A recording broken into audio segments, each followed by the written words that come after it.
नमस्कार दोस्तों।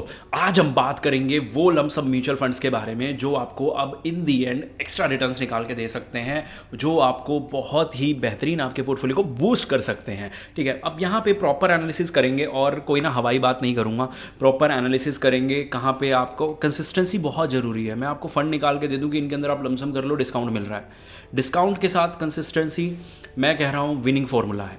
इस वीडियो में मैं आपको वो प्रूफ भी दिखा दूंगा। और एक गलती, बहुत बड़ी गलती, अगर ये गलती आप सुधार लोगे ना, तो मैं कह रहा हूँ आप मेरे साथ चलो, एज ए क्लाइंट बन के, मेरे सब्सक्राइबर बन के चलो, या कुछ भी बन के मत चलो। आज के बाद वीडियो भी बेशक आप नहीं देखोगे ना उस एडवाइस के बाद, लेकिन वो एडवाइस अपने दिमाग में घुसा लोगे तो मैं कह रहा हूँ सारे काम बन जाएंगे मार्केट के अंदर आपके। यानी कि एक ही काम करने आए हैं हम मार्केट के अंदर, रिटर्न और वेल्थ बनाने, तो बन जाएगी। लेकिन वो एक चीज़ सुन लेना। अब वीडियो के अंदर चलते हैं, उसके बारे में बाद में बात करेंगे। अब यहाँ पे कुछ मल्टी कैप फंड्स हैं जो कंसिस्टेंट हैं। कौन कौन से फंड हैं पहले उनके बारे में बात कर लेते हैं। ऊपर से देखा जाए तो ITI और आपका वाइटोक, नीचे ICICI और सुंदरम ठीक है, फिर कोटक और महिंद्रा ठीक है, नीचे HDFC और बंधन, फिर निप्पॉन और इन्वेस्को।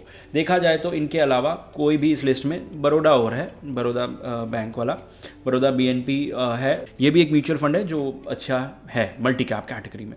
अब इनमें से हमें क्या ढूंढना है, ये है कंसिस्टेंट और ये है डिस्काउंटेड रेट पे। तो हम एक एक करके ढूंढेंगे। सबसे पहले हमें लिस्ट में ऊपर कौन मिला है, सैमको, और दूसरे नंबर पे मिला है मोतीलाल ओसवाल। क्या ये दोनों ऊपर हमें लिस्ट में हैं? बिल्कुल नहीं है। ठीक है, सैमको तो मुझे नहीं पता कहाँ पे है, लेकिन वो इस लिस्ट में नहीं है, बिल्कुल भी कंसिस्टेंट नहीं है। मोतीलाल की अगर मैं बात करूँ तो मोतीलाल शायद अभी नया नया आया था इस फील्ड में, तो मोतीलाल भी नहीं है। मोतीलाल मल्टी कैप कैटेगरी में कंसिस्टेंट नहीं है। लेकिन अभी हमने बात करी थी इन्वेस्को की। इन्वेस्को जरूर था इस लिस्ट में, हमने जब चेक किया था निपोन के नीचे।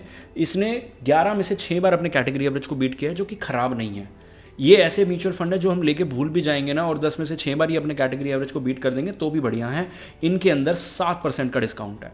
वो गलती अगर आप सुनना चाहते हो, क्योंकि मैं बताने को बहुत उत्सुक हो रहा हूँ कि फटाफट से मैं वो गलती बता दूँ, इसलिए चलो मैं बता देता हूँ, जल्दी बताता हूँ, ज़्यादा लेट नहीं करूँगा। पूरी वीडियो ख़त्म करके एंड में नहीं बताऊँगा, बीच में ही बता दूँगा। लेकिन पहले मल्टी कैप की बात कर लेते हैं, नहीं तो रिदम बिगड़ जाएगा आपका भी और मेरा भी।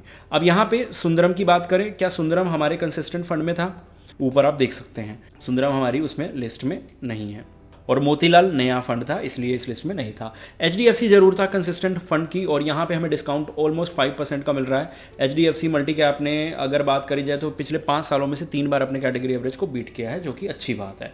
ठीक है, SBI ऊपर वाली लिस्ट में नहीं था, UTI नहीं था, DSP नहीं था, केनरा नहीं था, मिराई एसेट नहीं था, फ्रैंकलिन भी नहीं था, वाइटॉक जरूर था। वाइटॉक और बंधन दोनों थे शायद। बंधन है, हाँ बंधन HDFC से नीचे है, और वाइटॉक सबसे ऊपर है ITI से नीचे 3rd नंबर पे। 3 साल में 2 बार अपने कैटेगरी एवरेज को बीट किया है। 3 साल मिनिमम टाइम पीरियड होता है जो हम रिव्यू करते हैं, लेकिन यहाँ पे बंधन और वाइटॉक में कम डिस्काउंट मिल रहा है। लेकिन मैं इसलिए बता रहा हूँ कि इनमें से आपके पास कोई है तो अपने मल्टी कैप में पैसा डाल दो, आपके पास अपॉर्चुनिटी है। अब पता है क्या होता है, मैं आपको एक चीज़ समझाता हूँ। ये चीज़ मैंने प्लान नहीं करी थी इस वीडियो में समझाने की, लेकिन आपके लिए बहुत ज़बरदस्त साबित हो सकती है। चलो मैं वो चीज़ भी ना इंक्लूड करके बता देता हूँ कि हम सबसे बड़ी गलती क्या करते हैं। मेरे पास, आप यकीन मान के चलिए, जब तक मैं यूट्यूब नहीं कर रहा था 2018 में,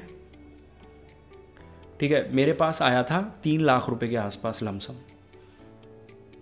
2000, जबकि मार्केट गिरा हुआ था, 2019 में मार्केट थोड़ा सा ठीक था, तो मेरे पास लमसम आया था ऑलमोस्ट 7 लाख के अराउंड। मुझे रफ नंबर्स याद है, थोड़ा हल्का फुल्का ऊपर नीचे हो सकता है। ठीक है, 2020 में, ना ही पूछो तो बढ़िया है, मेरे पास सिर्फ और सिर्फ 1.4 लाख आया था, और रिडम्पशन बहुत ज़्यादा थे। अभी तो मैं रिडम्पशन नहीं बता रहा, तो यहाँ पे 1.4 लाख आया था उस समय पे।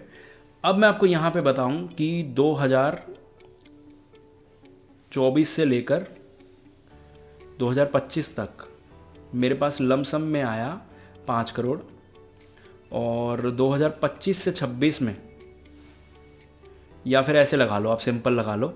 अब मैं एक चीज़ समझाने की कोशिश कर रहा हूँ, थोड़ा सा अगर बोर हो जाओ तो टिके रहना, ठीक है, क्योंकि मैंने आपको बोला था ना कि ये एडवाइस बहुत काम आएगी। 2024 में इतना, 2025 में, ये वैसे फाइनेंशियल ईयर होते हैं, लेकिन मैं आपको नॉर्मल सिंपल समझा रहा हूँ। 2025 में मेरे पास आया ऑलमोस्ट 12 CR के आसपास। ठीक है, और यहाँ पे एक चीज़ समझने की कोशिश कीजिएगा, जो चीज़ अलग हुई, यहाँ मार्केट गिरा हुआ था, ठीक है, यहाँ ज़्यादा आना चाहिए था लेकिन कम आया। यहाँ मार्केट रिटर्न दे रहा था, एक्सपेंसिव थे फंड्स, लेकिन स्टिल लोगों ने इन्वेस्ट किया। यहाँ तो लोगों को आंख बंद करके पैसा ही पैसा डालना चाहिए था, लेकिन नहीं डाला। अब यहाँ पे एक फ़र्क ये आया कि ये थे सारे ऑफलाइन क्लाइंट्स, उस समय मेरा यूट्यूब नहीं था। यहाँ पे फ़र्क इसलिए दिखा क्योंकि मार्केट थोड़ा सा डाउन था तो कम किया। 2025 में बहुत ज़्यादा मार्केट डाउन हुआ तो लोगों ने और ज़्यादा पैसा डाला। 2026 तक तो आप ये मान के चलो, अभी मेरे क्लाइंट्स, बहुत सारे क्लाइंट्स ऐसे कहते हैं सर अब और लमसम नहीं होगा, हो चुका जितना होना था। तो मैं भी यही बोलता हूँ कि अब अपॉर्चुनिटी भी बहुत सिलेक्टिव सी रह गई है। अब यहाँ पे जो मैंने एक एक्स्ट्रा चीज़ आपको समझाने की कोशिश करूँगा, यहाँ पे आपने देखा आपको लमसम कब करना चाहिए, जब मार्केट डाउन हो, ना कि जब मार्केट चढ़ रहा हो। आप करोगे वो नेगेटिव जाएगा, नेगेटिव देखने का पेशेंस रखोगे तो ही रिटर्न्स बनेंगे। अब यहाँ पे एक चीज़ समझने की कोशिश कीजिएगा। देखो ऑब्वियस सी बात है, जब क्लाइंट आता है ना तो 90% बोलूँगा, 90% क्लाइंट अपने एडवाइज़र की सुनते हैं, ठीक है, कि हाँ ये बंदा ये बोल रहा है, कुछ सोच समझ के कुछ एनालिसिस करके ही बोल रहा होगा। और स्पेशली लोगों के पास टाइम और इतना नॉलेज नहीं होती कि खुद उनका अपनी नौकरी पे, अपने काम पे, अपनी फैमिली पे बहुत फोकस होता है, जिस वजह से ये एरिया मैं संभाल लेता हूँ। अगर आप भी चाहते हैं कि आपकी वेल्थ क्रिएशन जर्नी हम संभालें, कैसे संभाल सकते हैं आप SIP हमारे साथ, कैसे स्टार्ट कर सकते हैं, कैसे आप वेल्थ क्रिएट कर सकते हैं, मतलब इतना टाइम स्पेंड करे बिना, अपनी नॉलेज एनहेंस करे बिना, नॉलेज एनहेंस करने में 5-10 साल ना लग जाए आपको, तो सिंपल सी बात है, स्क्रीन पे नंबर है, आपको व्हाट्सएप करना है। आप व्हाट्सएप करेंगे तो वहाँ पे हम कॉल पे कनेक्ट कर सकते हैं। आप अपना SIP अमाउंट ड्रॉप कीजिए बस।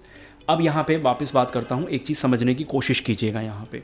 अब ये चीज़ तो आपको समझ आ गई कि मार्केट जब वैल्यूएशन कम हो तो खुश हो जाओ। अभी जिन क्लाइंट्स 2025 में जो क्लाइंट्स आए थे ना मेरे पास, जो बहुत क्लाइंट्स अभी गए भी हैं क्योंकि डर जाते हैं क्लाइंट्स। मैं कह रहा हूँ जो टिके रह गए ना पिछले 2 या 3 साल या 1.5 साल या 1 साल 6 महीने वाले क्लाइंट्स जो टिके रह गए, अगले 3 साल में वो खुश हो जाएंगे बहुत ज़्यादा, क्योंकि उनके पास फंड ऐसे हैं कि ऐसे ग्रोथ करेंगे, मुझे पता है। यहाँ पे एक चीज़ समझते हैं, जब मार्केट गिरता है तो आपको 10 से 15-20% की अपॉर्चुनिटी मिल सकती है। यहाँ आप किसी भी फंड में डाल दोगे, अपने पूरे पोर्टफोलियो में डाल दोगे, कोई दिक्कत नहीं है। मार्केट आ जाता है रिकवरी स्टेज में। रिकवरी में आपको क्या होता है, आपके 70-80% म्यूचुअल फंड में अपॉर्चुनिटी होती है, 10-20% पराग पारिक जैसे, HDFC फ्लेक्सी कैप जैसे जल्दी रिकवर कर जाते हैं, और लास्ट में होता है ऑलमोस्ट रिकवर्स। ये रिकवरी में आपको सिर्फ और सिर्फ 30% या 40% या इससे भी कम म्यूचुअल फंड मिलते हैं जिनके अंदर अपॉर्चुनिटी होती है, जो कंसिस्टेंट हैं, जो अच्छे हैं, जिनके अंदर आप पैसा बना सकते हो। तो अब अगर आपने ये वाली अपॉर्चुनिटी मिस कर दी लमसम के लिए, ये कर दी, तो ये मत करना। तो मैं आपको 4 फंड बता चुका हूँ इस लिस्ट में, और बताता हूँ आपको। ICICI वैल्यू बहुत तगड़ा फंड है, one of the consistent fund है। JM वैल्यू और यहाँ पे बंधन वैल्यू। मैंने वीडियो में टाइम ज़्यादा ले लिया, इसलिए मैं आपको 3 फंड सीधा ही सीधा बता रहा हूँ जो कंसिस्टेंट है, और इनके अंदर 4%, JM के अंदर ऑलमोस्ट 6% और 7% ऑलमोस्ट ICICI के अंदर आपको मिल रहा है। तो इनके अंदर भी आप पैसा बना सकते हो। कॉन्ट्रा फंड तीनों के अंदर अपॉर्चुनिटी है, 4 से 6% का डिफरेंस, मतलब आपको डिस्काउंट मिल रहा है। SBI है तो भी पैसा डाल सकते हो, इन्वेस्को है तो भी डाल सकते हो, कॉन्ट्रा में, कोटक में भी डाल सकते हो, ठीक है। अगर आप मिड कैप की वीडियो देखना चाहते हैं तो प्लीज़ कमेंट करके बताइएगा, मैं मिड कैप की ऐसी वीडियो ले आऊँगा कंसिस्टेंट, प्लस आपको जहाँ पे अपॉर्चुनिटी मिले। फ्लेक्सी कैप में मैं सिर्फ ऊपर से अगर मैं स्टार्ट हो जाऊँ तो सबसे ज़्यादा देखो मोतीलाल, UTI ये अच्छे फ्लेक्सी कैप्स नहीं हैं। इन्वेस्को फिर भी ठीक है, जहाँ पे आपको थोड़ा सा डिस्काउंट मिल जाएगा, 6% का डिस्काउंट मिल जाएगा। उसके अलावा मैं नीचे आता रहा हूँ, HDFC में 5.5% का है, ये अच्छी अपॉर्चुनिटी आपको मिल गई। और पराग पारिक में अभी भी 4.5% की गिरावट है, और उसके अलावा JM भी बहुत अच्छा है जिसके अंदर 4.5% की ऑलमोस्ट गिरावट है। तो आपको ये गिरावट अच्छी खासी देखने को मिलेगी, और सच बताऊं तो ये आपको मिड कैप में देखने को भी ज़्यादा नहीं मिलेगी। यहाँ तो फिर भी फंड मिल रहे हैं, मिड कैप वाली वीडियो बनाऊंगा, मुझे पता है वहाँ ज़्यादा अपॉर्चुनिटी मिलेगी भी नहीं। तो होपफुली आप समझ गए होंगे, मिलते हैं अगली वीडियो में।